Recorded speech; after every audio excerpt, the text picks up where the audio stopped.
ezanga ndeko na bino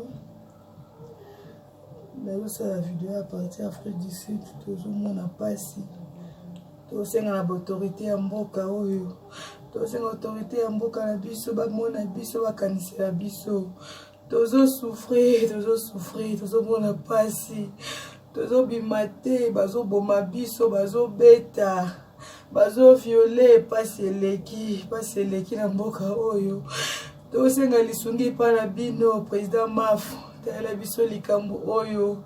tosenga lisungi pa la muka botela biso likambo oyo basoda du peuple botelema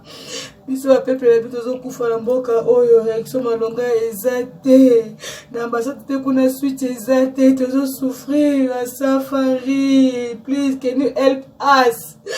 tozosouffrir na mboka oyo ezanga ndeko yake na mobilisation na biso na Alexandre kuna ezanga hii tozomona pasi na mboka oyo tosenga lisungi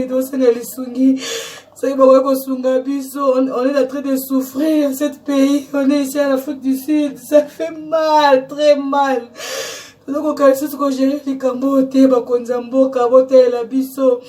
ba papa, ba maman, botela biso likambo oyo to souffrir, tozomona pasi na Afrique du Sud, awa, tozana pasi biso ndeko na bino ya basi,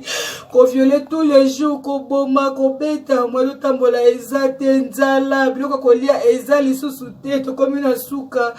tosenga lisungi pa na bino, bana ba président la muka, tosenga lisungi pa na bino, pasi eleki biso, pasi eleki souffrance eleki biso pasi.